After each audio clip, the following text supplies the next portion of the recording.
I'm here with Congressman John Joyce from PA District 13, a member of the China Task Force. Congressman Joyce, thanks so much for joining us. Great to be with you here today, Jordan. So you were one of the 15 House members selected to the China Task Force. For the folks at home who might not know that it even exists, tell us a little bit about the China Task Force and why it was started. The China Task Force was established, specifically brought about as we faced the pandemic that was brought to us from the Chinese Communist Party. This was a novel coronavirus that was unleashed upon the world and that ended up here on the shores of America and right here in South Central Pennsylvania. This was established to understand the role of the Chinese Communist government and what they have been doing in the recent past. It was also put into play so that we can bolster our technology and to advance our competitiveness. We realize that the Chinese Communist Party is not functioning on a level playing field. And America must be brought back. The full strength, the ingenuity, the capabilities that we have in America are being evaluated, investigated by the Chinese Task Force. And we will come up with recommendations on how to advance the best interest of the United States in face of the Chinese Communist Party. We cannot allow anyone to take advantage of America because of a pandemic. We have to respond. We have to investigate how we can make our own medicines here, once again, in the United States. Realize that right now, over 90% of the prescriptions that are obtained in the United States are generic, and those come from China. We must, again, innovate. We must bring back the capabilities to make our own medicines right here in America, right here in Pennsylvania. How important that is, that we can have the responsibility to make safe medicines. And we also very recently saw that we didn't have the necessary ventilators and that China was hoarding those. America stepped up. The automotive manufacturers made those ventilators. But there are so many other protective equipment that is made in China that we must, again, bring back on shore. We must bring to the United States. We must bring to Pennsylvania, where there are people who want to work to protect America and make the necessary gloves and gowns and masks. We shouldn't face those shortages.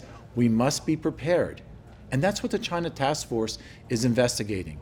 How we can be prepared to once again be competitive and once again use the intelligence, the ingenuity of the American people.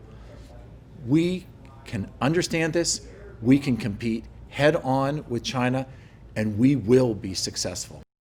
There are two existing committees that are involved China and dealing with China. What's the difference between those existing committees and this new task force? This task force brings about our ability to make recommendations on legislation. It is going to occur in a relatively quick time frame. Over the next 5 months, we have developed an outline and a draft, and by October, we will have recommendations for legislation on what we in America should be doing to once again be the leader on a national and an international basis to compete head-on successfully with China. We cannot be beholden to the Chinese Communist Party. America is the great country, and we can innovate and be successful again. Now, is there anything so far in working with the task force that you found evidence-based out of China and their involvement with the coronavirus? Is there anything that you can report back from the task force that maybe you guys have seen? If the Chinese Communist government would have been straightforward from the beginning and let us know that there was the ability for this novel coronavirus to be spread from person to person, our ability to step up and respond would have been greatly appreciated, and the ability to understand this virus and the impact that it would have on America would have been from day one. But the Chinese Communist government lied to us. We didn't know the capabilities of the highly infectious nature of this novel virus, a virus which we had never seen in human beings before.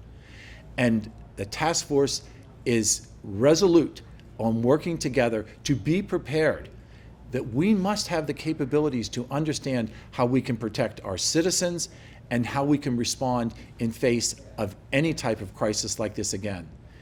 The coronavirus has had impact on two major levels. It's had impact on our health. And we've seen that. We've seen the devastation, and we've had to respond to that. But it's also had impact on our economy.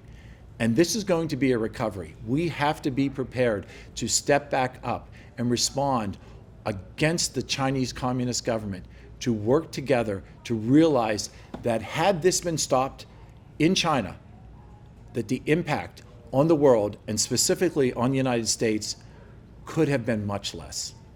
You explained that the task force will make recommendations for legislation.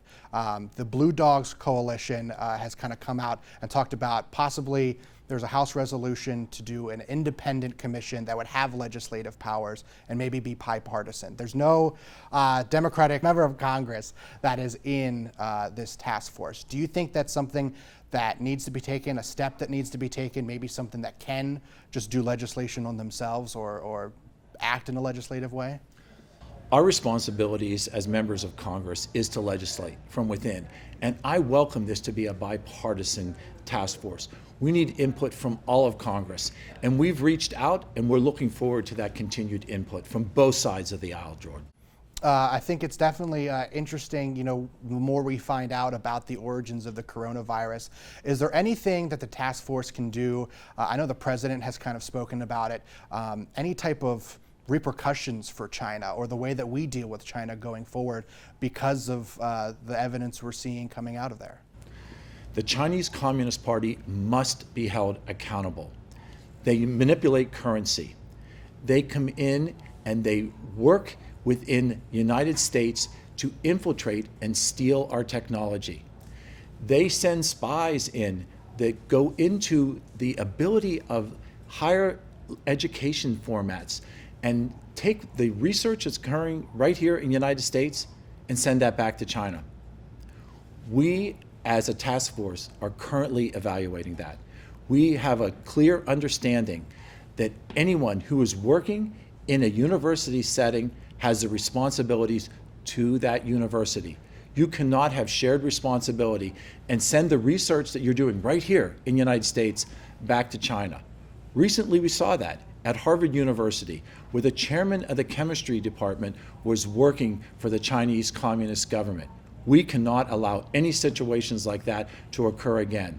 The responsibilities have to be maintained to investigate and know that any research that's occurring here in the United States cannot be illegally shared. The president and this administration has really kind of drawn a hard line with China.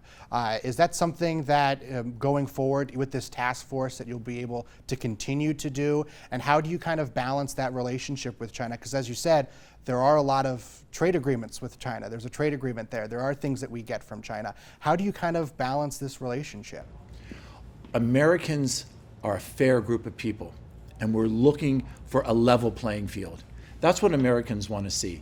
They don't want to see the ability for the Chinese to undercut by manipulating currency, by flooding American market with second-rate materials. We want to see that the Chinese Communist government plays fair. That's all that we're asking. That's what Americans want. We are an inherently fair society, and we can, through the work of this body, come up with an action plan to move forward and bring back to America the ability to make our generic drugs, bring back to America the ability to make the protective equipment that we need when facing a highly infectious virus. Americans are an incredible group of people, but all they're asking for is a level playing field. So going forward, is there a timeline on when you think the task force will be making recommendations to the legislative body for any type of steps forward with China? Within a matter of weeks, we're going to have an outline. By the end of summer, we will have a draft, and by October, we will have the final conclusions of the China Task Force. This is an important moment in America. We need to recognize that we are a competitive group of people, that we are an incredibly intelligent group of people, but we must hold China accountable for not playing fair. And that's what the China Task Force is evaluating right now. Is there anything else that you would like to add or explain to the people about the task force that we may not have covered? I think it's important that we all realize that as the representative for South Central Pennsylvania to Congress, that I recognize that American people, that Pennsylvanians are hardworking individuals, and all they ask is for a level playing field. We have to be able to work together and acknowledge that facing the Chinese Communist Party does not allow for that level playing field to occur. We can once again be the #1 competitive country that we know we all are, and we can work together to do that. Congressman Joyce, thank you so much for joining us. Thank you, Jordan. Appreciate it. Appreciate it.